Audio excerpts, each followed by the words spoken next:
નમસ્કાર વહાલા વિદ્યાર્થી મિત્રો, ધોરણ 7 ગુજરાતી સત્ર નંબર 2 એટલે કે ભાગ 2 જે છે બરાબર, દ્વિતીય સત્રનું, તેમાં યુનિટ નંબર એટલે કે પ્રકરણ નંબર 15 છે તે દાદાજીનો પત્ર, તેનું સંપૂર્ણ આપણે સ્વાધ્યાયનું સોલ્યુશન કરવાના છે. વિદ્યાર્થી મિત્રો, પહેલો વિડીયો આપણે મૂકી દીધેલો છે, જે આપણે 1 માર્કના પ્રશ્નો સુધી લઈ લીધા હતા. હવે આપણે ભાગ નંબર, આ વિડીયો પાર્ટ નંબર 2 છે.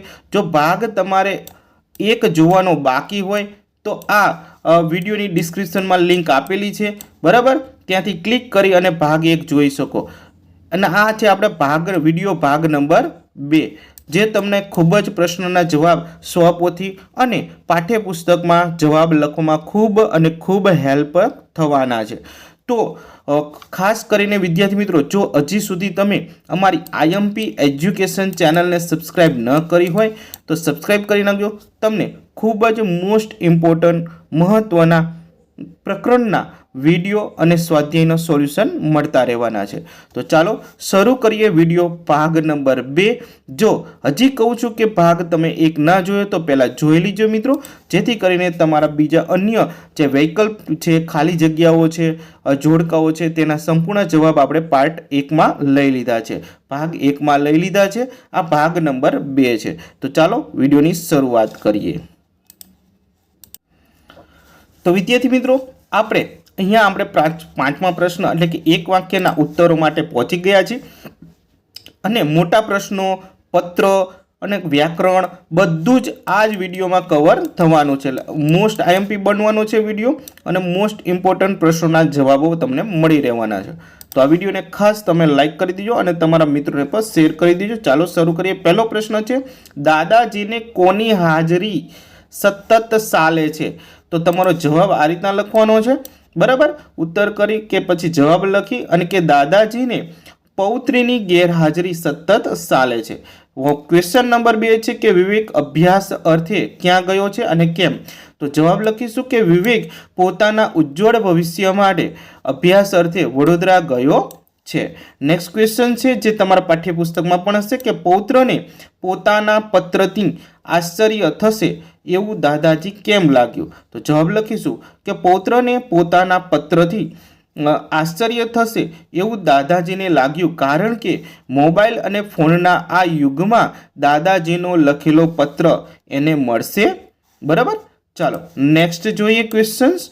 તો નેક્સ્ટ ક્વેશ્ચનની અંદર જોઈએ વિદ્યાર્થી મિત્રો, તો તેની અંદર ચોથું છે કે દાદાજીને વિવેકની કઈ વાત સારી લાગી? તો જવાબ વિદ્યાર્થી મિત્રો લખશું કે વિવેકે ફોન કરીને પ્રવાસ જવાની મંજૂરી એના પપ્પા પાસે માંગી, એ વાત દાદાજીને સારી લાગી. નેક્સ્ટ ક્વેશ્ચન છે તો મિત્રો કે પ્રશ્ન 5 છે કે શાળામાંથી પ્રવાસ જવાનું હોય ત્યારે વાલી સંમતિ કેમ લેતા હશે? તો જવાબ અહીંયા લખીશું કે શાળાનો વિદ્યાર્થી સૌથી પહેલાં પોતાના માતા પિતાનું સંતાન છે, આથી તેમની સહમતિ જરૂરી હોવાથી પ્રવાસ જવાનું હોય ત્યારે વાલીની સહમતિ શાળા લેતી હોય છે. નેક્સ્ટ ક્વેશ્ચન છે કે પ્રવાસ દ્વારા શેનો પરિચય મળે છે? જવાબ લખીશું કે પ્રવાસ દ્વારા જુદા જુદા પ્રદેશની ભૂગોળ, ઇતિહાસ, લોક સંસ્કૃતિ તેમજ સંસ્કૃતિ વારસાનો પરિચય મળે છે. નેક્સ્ટ ક્વેશ્ચન જોઈએ વિદ્યાર્થી મિત્રો, તો 7મો છે કે દેશાટન અને તીર્થાટન માટે કોણ નીકળતા? તો જવાબ લખીશું કે આપણી યુગ જૂની પરંપરા પ્રમાણે ઋષિમુનિઓથી લઈને ગૃહસ્થો પર પણ દેશાટન અને તીર્થાટન માટે નીકળતા. નેક્સ્ટ ક્વેશ્ચન કે દાદાજીએ તેમના પૌત્રને કયા પુસ્તકો વાંચવા માટે ભલામણ કરી? તેનો જવાબ લખીશું વિદ્યાર્થી મિત્રો કે દાદાજીએ તેમના પૌત્રને કાકા કાલેકરનું હિમાલયનો પ્રવાસ, સુંદરમનું દક્ષિણાયન પુસ્તક વાંચવા માટે ભલામણ કરી. નેક્સ્ટ જોઈએ કે સુંદરમે પ્રવાસને લગતું કયું પુસ્તક લખેલું છે? તો જવાબ લખીશું કે સુંદરમે પ્રવાસને લગતું દક્ષિણાયન પુસ્તક લખેલું છે. નેક્સ્ટ ક્વેશ્ચન, વિવેક કેમ નિરાશ થયો હતો?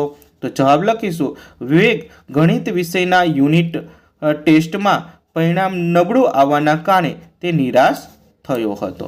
નેક્સ્ટ જોઈએ કે કે કયા વૈજ્ઞાનિકના શિક્ષણ સંદર્ભમાં એમનાથી ઘણા જ નિરાશ હતા? તો વિશ્વવિખ્યાત આલ્બર્ટ આઇન્સ્ટાઈન શિક્ષક અને શિક્ષણ સંદર્ભમાં એમના ઘણા જ નિરાશ હતા. અહીંયા 12મો પ્રશ્ન છે કે દાદાજી વિવેકને સ્વામી વિવેકાનંદની કઈ સૂક્તિ યાદ કરાવે છે? તો જવાબ લખીશું કે દાદાજી વિવેકને સ્વામી વિવેકાનંદની આ સૂક્તિ યાદ કરાવે છે કે તંદુરસ્ત શરીરમાં જે તંદુરસ્ત મન વસે છે. તો વિદ્યાર્થીઓ નેક્સ્ટ જોઈએ. નેક્સ્ટ ક્વેશ્ચન છે 6 કે નીચેના પ્રશ્નોના ટૂંકમાં ઉત્તર લખવાનો, એટલે કે 2 માર્કમાં કે 3 માર્કમાં આપણે પૂછાઈ શકે તેવા બધા પ્રશ્નોના જવાબ અહીંયા ટૂંકમાં અહીંયા આપેલા છે. તો ચાલો જોઈએ કે દાદાજી ફોન અને પત્રની સરખામણી કરતા શું કહે છે? તો જવાબ લખીશું દાદાજી ફોન અને પત્રની સરખામણી કરતા કહે છે કે ફોન કે મોબાઈલ ફોન નહોતા ત્યારે અમે અમારા સંદેશા વ્યવહાર પત્રથી જ ચલાવતા હતા. જેમ મોબાઈલની એક મજા છે એમ પત્રની પણ આગવી મજા છે. ફોનમાં બોલવાનો મહિમા છે, બરાબર, અને જ્યારે પત્રમાં લખવાનું કૌશલ્યનું મહત્ત્વ છે. ચાલો નેક્સ્ટ જોઈએ કે પ્રવાસ પર્યટનનું મહત્ત્વ દાદાજી કઈ રીતે વર્ણવે છે? જવાબ લખીશું કે પ્રવાસ અને પર્યટન આપણા જીવન ઘડતરમાં ઘણા જ મહત્ત્વના છે. તેમના થકી જ માણસ ઉદાર બને છે અને જીવનના રોકડા અનુભવો મળે છે. પ્રવાસ દ્વારા જુદા જુદા પ્રદેશની ભૂગોળ, ઇતિહાસ, સંસ્કૃતિ સીધા જ પરિચય મળે છે. જે તે પ્રદેશના સાંસ્કૃતિક વારસાથી પણ આપણે સૌ પરિચિત બનીએ છીએ. ચાલો નેક્સ્ટ પ્રશ્નનો જવાબ મેળવીએ કે પત્ર સિવાય દાદાજી બીજી કઈ વાત કહેવા માટે ઉત્સુક હતા? જવાબ લખીશું કે દાદાજીને એ વાત કહેવાની ઉત્સુકતા હતી કે હું તારા કહેવાથી હવે સારી ફિલ્મો જોવામાં રસ લેતો થઈ ગયો છું. અગાઉ મને કોણ જાણે કેમ પણ ફિલ્મો પ્રત્યે શું હતી. હવે મને સમજાય છે કે ફિલ્મ અભિવ્યક્તિનું એક સબળ માધ્યમ છે. સારી ફિલ્મો લોકમાનસ પર સારી અસર કરી શકે છે. નેક્સ્ટ ક્વેશ્ચન છે કે ગણિત વિષય માટે દાદાજીએ વિવેકને શી સલાહ આપી? જવાબ લખીશું કે ગણિત વિષયના યુનિટ ટેસ્ટમાં ઓછું પરિણામ આવતા નિરાશ થયેલા વિવેકને દાદાજીએ સલાહ આપતા કહ્યું કે નિરાશ થવાની જરાય જરૂર નથી. ગણિત વિષય એક શાસ્ત્ર છે, એમાં વધારે સ્વાધ્યાય અને અભ્યાસની જરૂર રહે છે. તું મિત્રોની મદદથી ગણિત વિષયની સંકલ્પનાઓ અવગત થજે, જરૂર સારું પરિણામ મળશે. નેક્સ્ટ ક્વેશ્ચન છે વ્યાયામ અંગે દાદાજીના વિચારો જણાવો. તો જવાબ લખીશું કે દાદાજી વિવેકને અભ્યાસમાં જરૂરી સમય કાઢી વ્યાયામ કરવાનું જણાવે છે. સ્વામી વિવેકાનંદની પહેલી સૂક્તિઓ તો યાદ છે ને, લે ફરી યાદ કરાવું.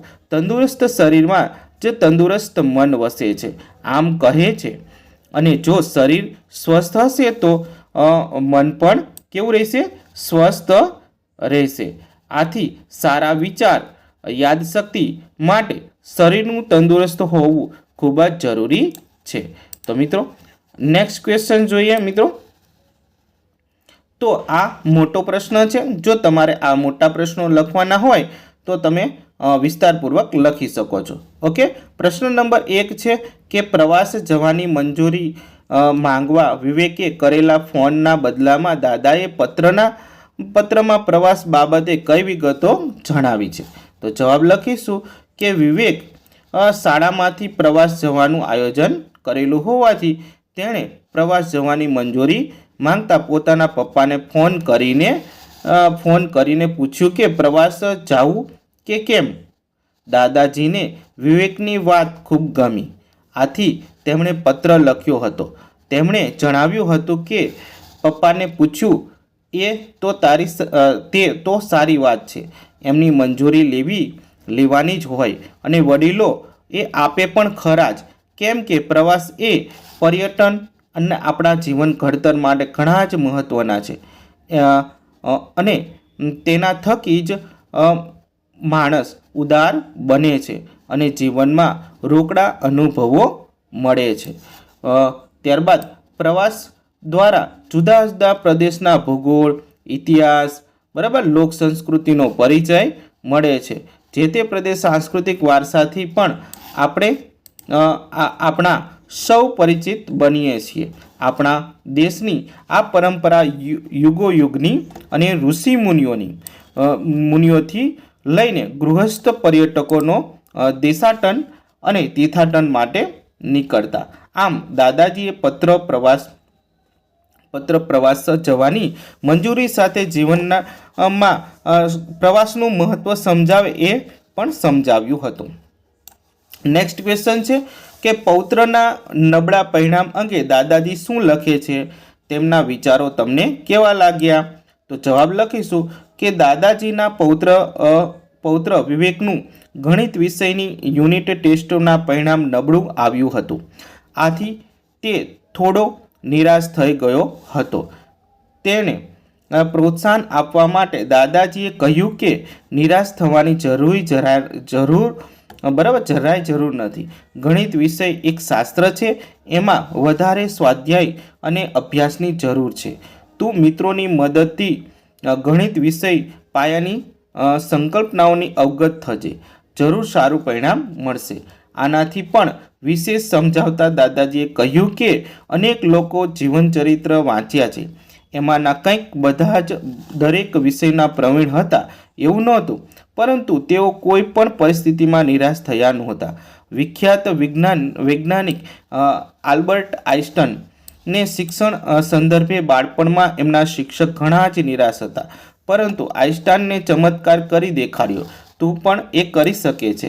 આમ દાદાએ પૌત્રને નિરાશ થયા વિના સ્વાધ્યાય કરવાની શિખામણનું ઉદાહરણ સાથે આપી, અને તેમનો પણ આ વિચાર મને ખૂબ ગમ્યો હતો, કારણ કે તે આપણને મહેનત કરવાનું પ્રોત્સાહન પૂરું પાડે છે. નેક્સ્ટ ક્વેશ્ચન જોઈએ વિદ્યાર્થી મિત્રો.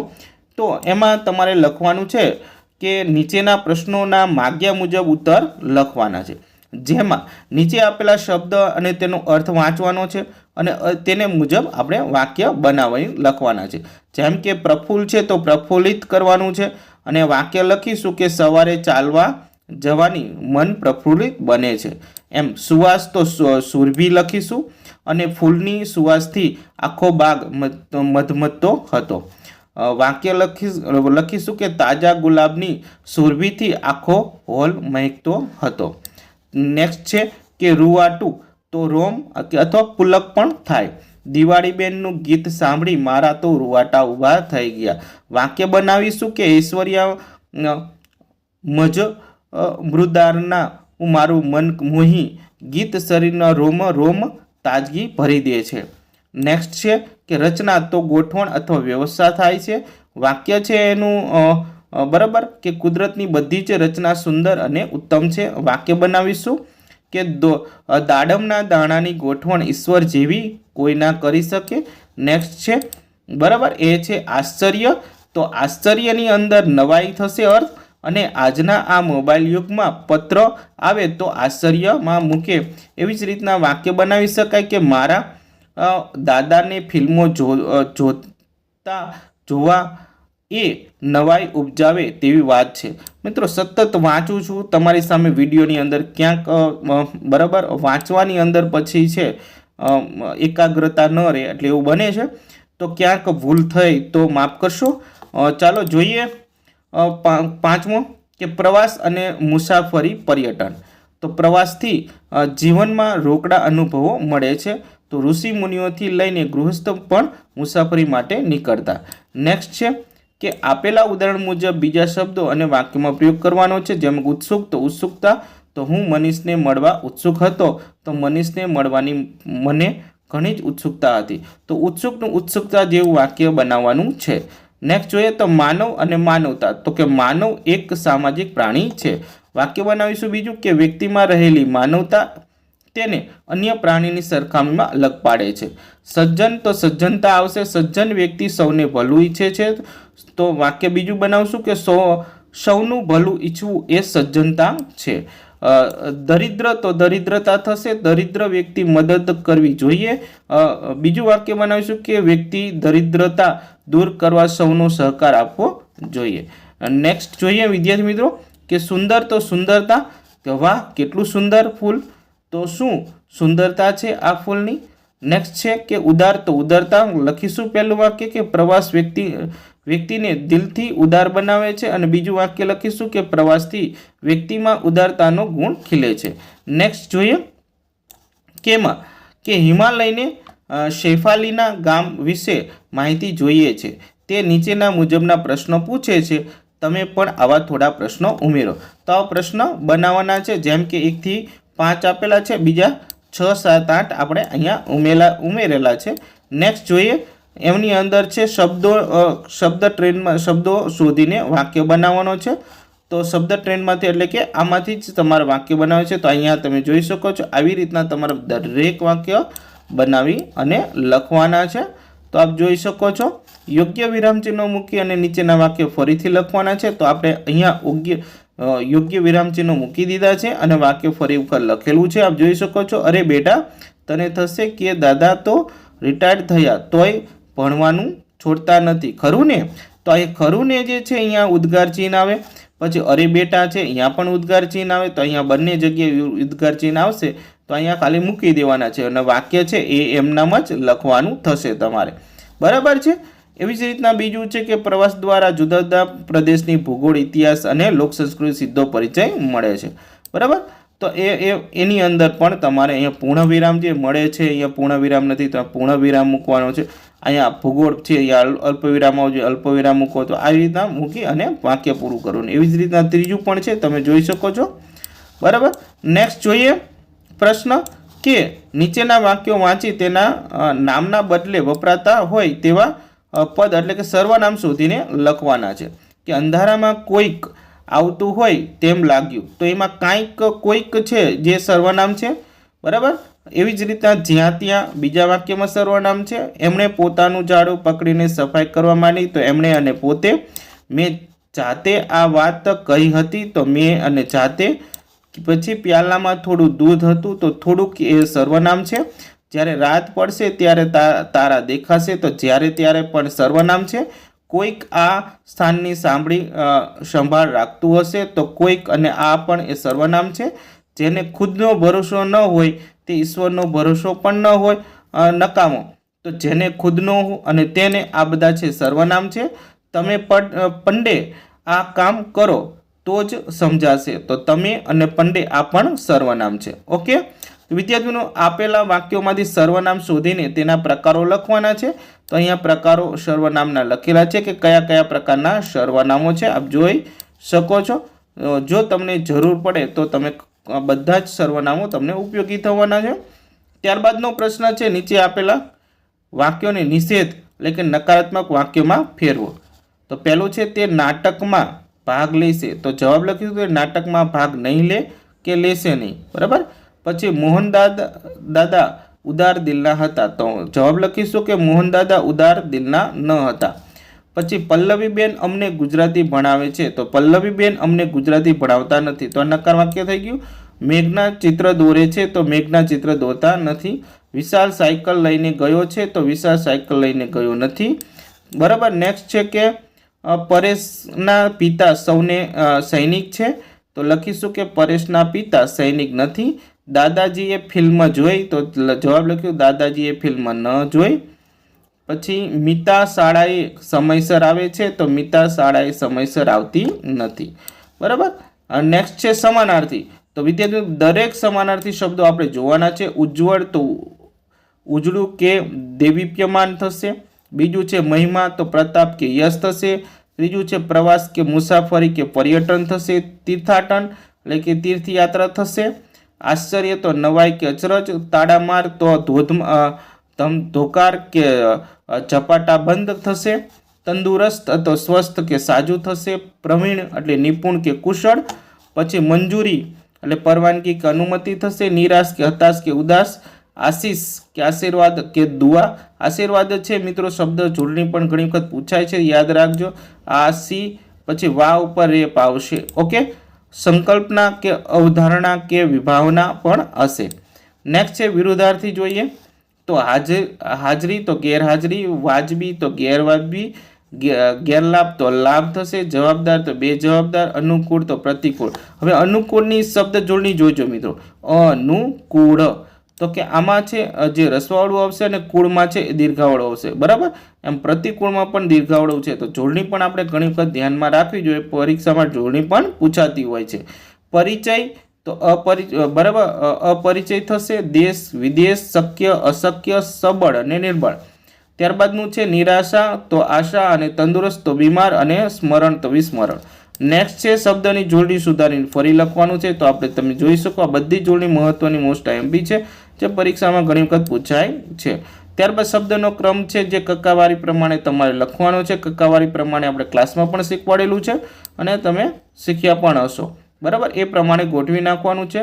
શબ્દ સમૂહ માટે એક શબ્દ લખવાનો છે. જે જોઈ શકો છો કે સામાન્ય રીતે નાનો પ્રવાસ તેને પર્યટન કહેવાય. લોકોની સંસ્કૃતિ તો લોક સંસ્કૃતિ કહેવાય. વિશ્વમાં જાણીતું તો વિશ્વવિખ્યાત કહેવાય. જિંદગીનું વૃત્તાંત અને જીવન ચરિત્ર કહેવાય. અને નવરાત્રિનો સમૂહ નવરાત્રિ, સંસ્કૃતિને લગતું સાંસ્કૃતિક, જુદા જુદા દેશમાં ફરતું તે તો દેશાટન કે ઉત્તમ ઉક્તિ કે કથન એટલે સુક્તિ કહેવાય. દેશકાળથી ચાલ્યો આવતો રિવાજ એટલે પરંપરા, બરાબર છે મિત્રો. હવે રૂઢિપ્રયોગનો અર્થ અને વાક્યમાં પ્રયોગ કરવાનો છે. તો આપ જોઈ શકો છો અવગત થવું તો જાણકાર બનવું. તો શિક્ષકને વિદ્યાર્થીને ગણિતની પાયાની બાબતોથી અવગત કરાવ્યા. પ્રવીણ હોવું તો નિપુણ હોવું. તો બધા જ કંઈક દરેક વ્યક્તિના પ્રવીણ હોય એવું હોતું નથી. પછી ઉદાર દિલના હોવું તો મોટા મનમાં કે મોટા દયાળુ હોવું. ત્યારબાદ પત્ર છે વિદ્યાર્થી મિત્રો, જેને પત્ર લખવાનો છે આપ જોઈ શકો છો કે આપેલા વર્ણનને પત્ર સ્વરૂપે લખવાનું છે. તો આ જે વર્ણન આપેલો પેરેગ્રાફ છે તેને આ પત્ર સ્વરૂપે આપણે ફેરવેલો છે, બરાબર છે. અપર્ણા શાહ છે, મૂળ ગામ બરાબર વણોદ છે, તાલુકો પાટડી છે, જિલ્લો સુરનગર છે, 15/5/2024. પ્રિય ધ્રુવ, આવી રીતના પત્ર લખી અને આ રીતના લિખિતન તારો મિત્ર અર્પણ, આવી રીતના લખવાનો છે. એવી જ રીતના બીજો ટેકનોલોજી દર્શાવતો છે દાદાજીના માધ્યમે ઈમેલ આપવાનો છે. તો ઈમેલ પણ તમારે અહીંયા આવી રીતના લખવાનો છે. તો આશા રાખું છું મિત્રો તો આ તમારા ઈમેલ અને આ જે છે એ તમે ધ્યાનથી ધીમે ધીમે વિડીયો સ્ક્રોલ કરી અને જોઈ શકો છો, બરાબર. ત્યારબાદ પ્રવાસનું જીવન ઘડતર મહત્ત્વ સમજાવતું જે નિબંધ છે એ પણ અહીંયા તમે લખી શકો છો. તો અહીંયા જોઈ શકો છો, બરાબર. અને ધીરે ધીરે વિડીયો પોઝ કરીને તમે સંપૂર્ણ લખી શકો છો. વિડીયો લાંબો ન થાય એટલે વિડીયો પોઝ કરી અને જો તમારે લખવાનું બાકી હોય તો તમે લખી શકો છો. આપણે અહીંયા સુધી રાખીએ કારણ કે ઘણો વિડીયો લાંબો થઈ ગયો હશે. નેક્સ્ટ ટાઈમ આપણે વિચાર કરશું કે વિડીયોને છે એ 3 પાર્ટમાં તૈયાર કરશું જેથી કરીને લાંબા વિડીયો ન બને. તો આશા રાખું છું વિડીયો તમને ખૂબ ગમ્યો હશે. ગમ્યો હોય તો વિડીયોને લાઈક કરો, તમારા મિત્રોને શેર કરશો. ફરી મળીશું બીજા વિડીયો સાથે.